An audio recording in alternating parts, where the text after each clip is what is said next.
Hello, everybody. I'm a practicing therapist and a doctoral student of psychology. Today, I wanted to go over a topic that I think a lot of people are just wondering about, or I'm wondering about it, and that's why I composed this video or compiled this video. And a lot of you guys are asking my perspective of it, or some of you guys are, why I feel like men and women don't get along anymore. And do I think it's like a common issue or more common nowadays than it was before? I don't know if it's more common nowadays or if it's just more obvious because we have different means to communicate how we feel. Social media is a huge one, but anything. We have way more ways to communicate with one another: text message, phone call. Now we have social media, lots of different ways of social media as well. YouTube, TikTok, Instagram, etc. There's so many different ways to communicate how we feel. So it's possible that this is more new, or we're just seeing it more often because it's more visible. However, there is, unfortunately, there are groups of men and groups of women that outwardly admit they don't like the other gender, which I think comes from misunderstanding, but mainly it comes from wanting the opposite gender, but feeling rejected by the opposite gender. Like both genders are doing that, right? Because when you look at these hateful content, which I don't really look at it much, but I looked up a little bit for this video. So I don't know much, so I could be wrong. There was this one video, I can't remember the name of it, but a girl was mentioning why all men will leave their sick wife or something like that when she gets sick. And that's not true at all.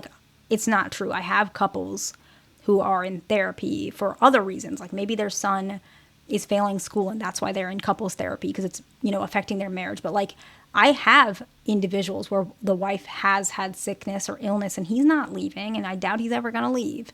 And so that's obviously not true. And then there's another one, the male version, where it's females will, they always have another man. She might not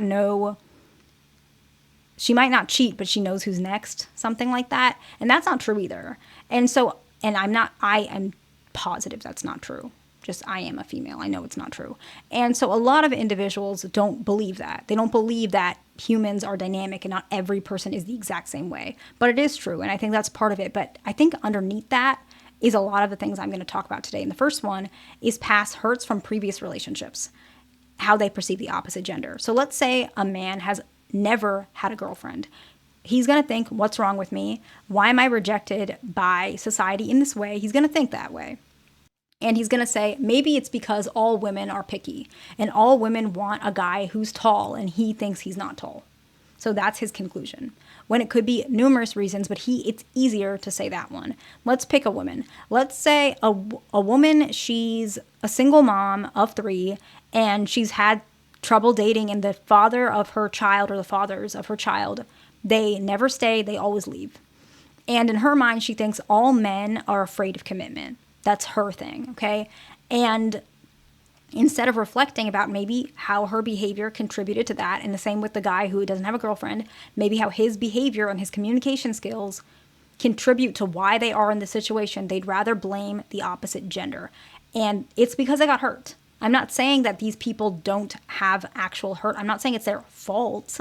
It's not.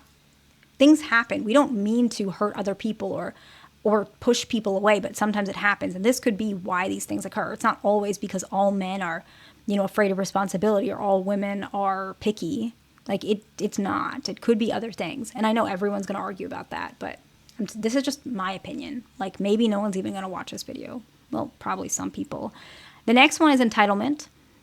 I think folks feel like they're entitled to be with people who meet their standards without adjusting. A lot of men who are single and they've been single for years, they want that attractive girl who, I don't know, she's got long hair, she's skinny, she's takes care of herself, she's young. You want her, but you don't want the girl that maybe she's a little bit on the chubby side or something of that sort. Maybe her hair is a little bit unique, whatever it is, and you're not going to pick her. You don't like her at all. You don't care for her, but you like the other girl, but she doesn't like you, and that makes you mad.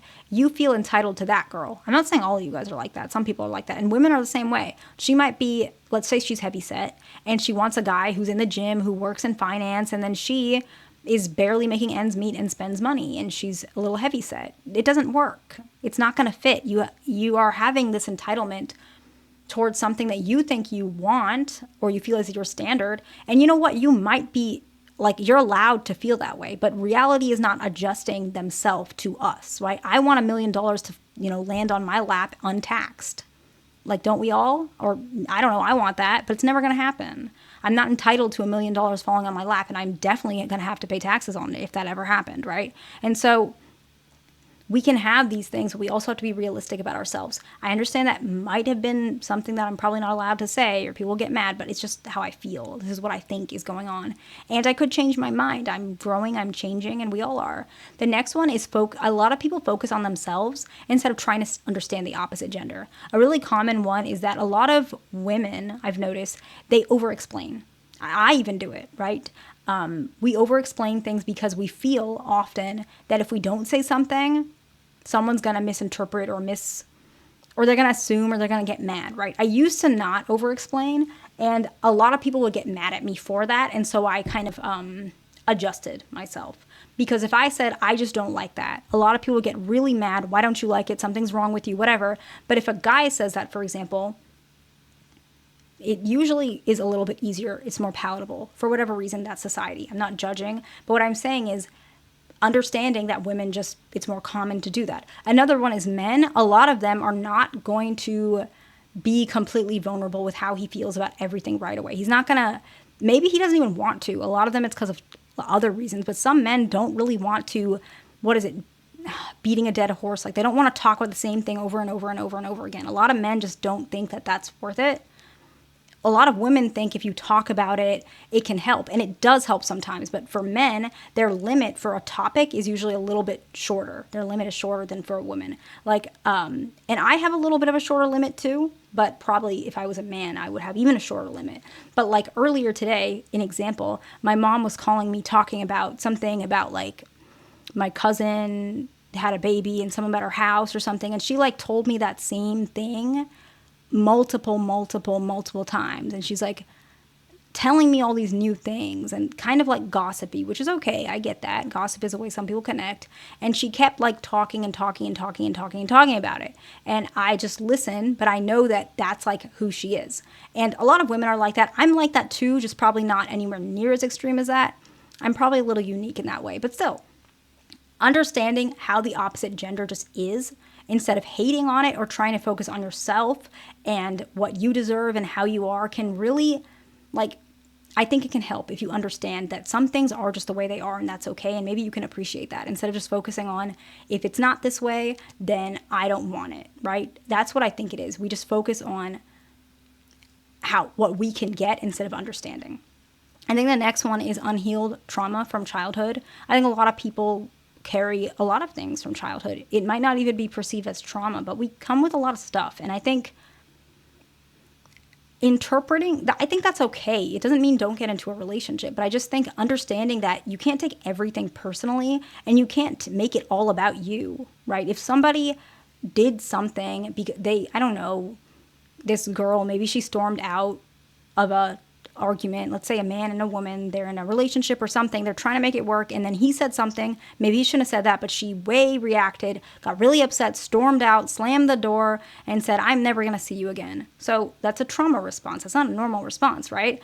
But now maybe he's going to feel a type of way. I don't blame him. He's angry, he's upset, and now he's thinking this relationship isn't going to work. She's all over the place, and she's thinking, oh my God, like, what did I do wrong? Or maybe she's a little bit more traumatized, and she's thinking, why didn't he chase me? Whatever it is. So now they're like in their whole traumatic thing, and now he's thinking, oh my God, all women, can't control their emotions. Maybe I don't want to be in a relationship. Maybe I'm better being alone. And they're just digging deeper into probably a lot of their traumatic narratives, instead of he could think, I probably shouldn't have said that. Yeah, she probably overreacted, but I probably shouldn't have said that. And she could think, he probably didn't mean to hurt me. He was just feeling emotionally charged, but I shouldn't have slammed the door, and I definitely shouldn't have yelled at him or said, I'm not going to talk to him again. And so just realizing that trauma does not have to affect your current life. The next one is happy couples don't necessarily post things.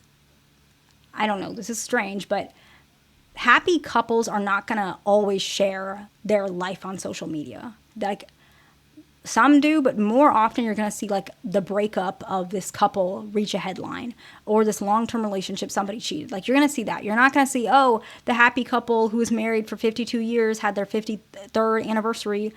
No one's going to see that. I'd like to see it, but it's probably not going to show up on anybody's feed.